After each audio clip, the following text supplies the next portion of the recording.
Hello, my name is James Fernandez. I am sure that my screen setup right now is probably not quite what you are used to seeing. Long story short, the screen capture software that you suggested for us to use in Blackboard, um, my webcam has decided to quit working, so my only other option was to utilize my phone, but it did not recognize my phone as a genuine webcam. So instead, I am currently using a software that I've used to create tutorials for other people with my time as a videographer.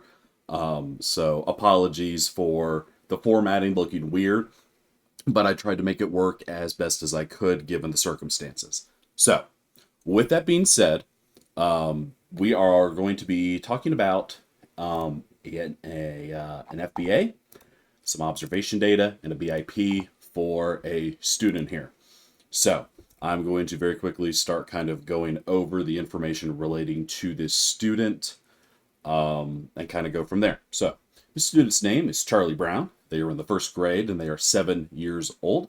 They go to Peanuts Grove Elementary School and they are currently in special education and they have an IEP. Their identified disability is hearing impaired, although, as we will see in a moment, they do have a couple of other diagnoses that do potentially impact their educational abilities. So, Charlie Brown is an imaginative and active young boy in the first grade. He has several interests that are age appropriate, but he does seek the attention of adults more than his peers. He has a diagnosis for autism and ADHD, and that has impacted his academic performance. The main thing that he does is that he will yell for the attention of adults, disrupting the environment around him. After conducting an observation kind of to see what was going on with him, the big thing that I was seeing is that he kept trying to get the teacher's attention and would comply with the teacher sometimes, with that teacher getting them back on task, but would just very quickly get off task again. The target behavior is him getting off task in order to gain attention from the teacher. Obviously, we want to mitigate that. That is the point of us meeting here talking about this. So, I collected some data. The information shows that Charlie Brown is off task on average 26.8 minutes per hour, which is a rate of 45%. That's pretty bad. That is certainly a large percentage compared to other peers of his age. And we'll look at the data here in a moment. The reinforcement strategies that have been used until now are giving him sweethearts just in general, following behavior, and receiving positive feedback in the form of verbal affirmation for his good behavior. But the student, even despite that, still gets out of his seat often. Reward breaks or movement breaks might be a good idea with this student. I'll kind of touch on that here in a moment. The overall functional hypothesis is that the reason for Charlie's behavior is to gain attention from the primary adult in the room, which is the teacher.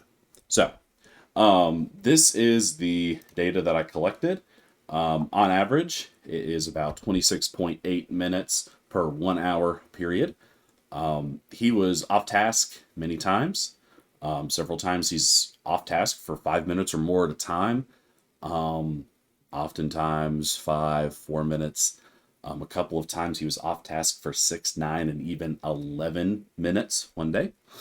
Obviously, this is really problem behavior, and we've got to figure out what to do about it. So, here's kind of the behavior intervention plan that I've come up for this student. So, the maladaptive behavior is that he is disruptive. It seems to be for attention. He does like the attention of adults as opposed to his peers, the students. So that's kind of what we're going off of here. The reason for his behavior is to gain attention from the adult in the room, which is the teacher. And obviously I used duration recording to gather the data. The replacement behavior goals that I came up with. Student is disrupting class to gain teacher attention. So why not have the student wait for teacher attention after sitting quietly and raising his hand? My idea with this is that the student is eventually going to get to the point where they raise their hand whenever they need to ask a question or assistance or anything like that. The two major behavior reinforcements that I came up with were adult approval. So the adult affirming, oh, good job, Charlie. Thank you for raising your hand. And giving him sweet tarts, his favorite candy, for successfully doing that in class. So the antecedent strategies that I came up with, both of these will be implemented by the general education teacher. First is telling the student to raise their hand when they need help in class. That seems fairly self-explanatory. The other is to give a student a warning the first time they are disruptive in class each day. Again, it is mostly just with one part of the day that he's disruptive. So if he can get into a habit of, hey, I don't need to be disruptive during this time period, he may be fine for the whole rest of the day. No materials are needed for that. The teaching strategies that I came up with is that the teacher will not call on the student unless they are quietly raising their hands, so just not giving that student attention in that moment. The general education teacher will implement that. As well, the teacher will pair the student with peers that they enjoy playing with, maybe during recess or on the same basketball team, just to try to encourage camaraderie, comfort between Charlie and his classmates. Again, implemented by the general education teacher. The two big reinforcement strategies that I came up with is giving the student a sweet tart when they patiently wait to be called on. The general education teacher can implement that. All the teacher needs are sweet tarts, the little candy. Another reinforcement strategy is to praise the student verbally for raising their hand and waiting patiently. Again, the general education teacher can implement that. Finally, the consequence strategies. So, well, okay, Charlie, you didn't do it, whatever. There's consequences for your actions. Tell the student he's not going to receive any sweet tarts. Well, Charlie, you missed out on today's opportunity to get sweet tarts, but tomorrow, if you do raise your hand and stuff, you will be able to get them. The general education teacher can implement that pretty easily. And also the general education teacher can call home about the student's disruptive behavior. If he had a really bad day, call home. Maybe Charlie's parents can encourage him, hey, Charlie, if you just are patient and you raise your hand tomorrow, I'm sure you'll be able to get sweet tarts. That's kind of my line of thinking with all of that.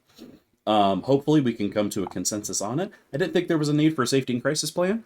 I don't think the student is a danger in any capacity, so just disruptive. Hopefully this was good and informative. And if you have questions, let me know. But this is kind of the general idea that I'm thinking with all of this. Thank you, and thank you for putting up with my technological difficulties. Hopefully this meeting will be conducive for all of us here. Thank you.